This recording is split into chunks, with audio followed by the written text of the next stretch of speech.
Well, we're going to wrap up with two questions for kids. Part of our What About the Kids campaign is to ask kids to submit letters to the gubernatorial candidate. And they're usually the toughest questions. They are the toughest questions. And we received actually two groups of questions so far. One from Secaucus Middle School, where the 7th grade class wrote letters to each of you, each of the three candidates, and one from the Alma Flag School of Newark.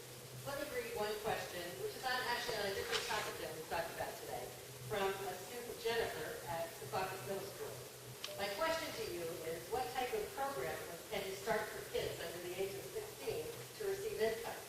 I think kids from ages 12 to 15 should be able to have community jobs. It doesn't have to be a big job, and it doesn't have to be big pay. I think some good examples are working at the library by putting books away, working as a secretary in a recreation or senior center in your town, or working at the front desk for the town pool. I don't understand why you need to meet the age of 16 to receive a job and income. It would help the families out if their kids made some money and contributed. I think this would be a great bill to pass, and a lot of people would be happy. This is a good idea for our government. Hey, you're on my campaign. Where is she? What's your address? 7th grade, Jennifer. I think you all know probably the greatest area of unemployment right now is among teens. Huge. What is it, 25% or something like that? I think it's in that range.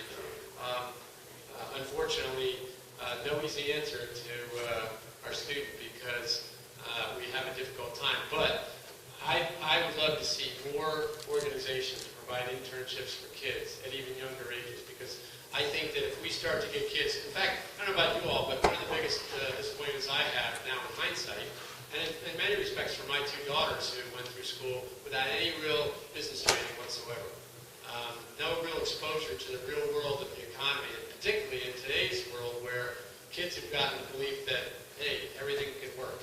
And it's,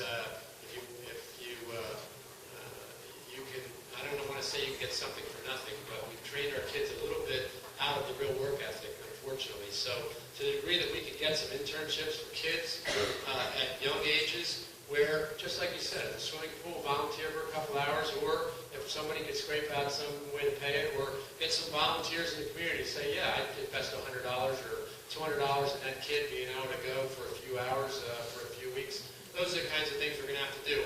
I really like, by the way, you all know who Barry Pazicki is. He runs something called the Citizens Campaign, and it is a program designed to effectively teach civics to people, get people involved, and help people understand how to do simple things. How do I go to a zoning board meeting and ask a question? How do I apply to be a member of this planning board? How do I run for elective office? And he's now got contracts with Verizon and PSE&G and others, so it's a growing group. He's got people in each county, and he has a comment that he's trying to change New Jersey from a culture of corruption, which we read about all the time, to a culture of service. And if we can restore that belief, because you all know what a culture of service is about, somebody to say, hey, would you invest $200 in the ability for a kid to go and sit for 3 weeks and be at a front desk and learn something about how a program works or an organization works? I think that would be a great way to go, because that, unfortunately, aside from the regular economy, if you will, and providing money with the unemployment rate, what it is among teens, you're not likely to get it any other way, to be honest with you. Last letter, I think, is more of a plea than a question. And it's from a 5th grader, Destiny, at the Alma Flag School in Newark. And she wrote this to all three candidates. Dear candidates for governor, I would like you to try to stop killing in Newark. I'm scared to even walk to the store to ride my bike. Whoever becomes governor, please make our world better. My dad is a Newark police officer. I'm scared for my dad. I also would like better breakfast and lunch. I love Newark, New Jersey, but I am scared. Please make a change. I hope this letter will come true. Thank you. Well, that's it's hard to add anything to that one. I told you the kids ask the toughest questions, and they do. But certainly, we've got to deal with the issue of crime in some of our more difficult areas around the state, improve community policing, get neighborhood watches more involved. Again, it's back to a culture of service. If we can get some people, and you've seen instances of it, where suddenly a mother just says, I've had enough. Can't take it anymore. We're going to make this block drug-free.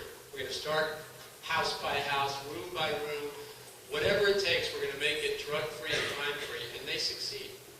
And it's because once they start, they get a little help from somebody. A policeman helps out, or a social service agency takes note and provides them the support. So we need to continue to encourage that sort of thing.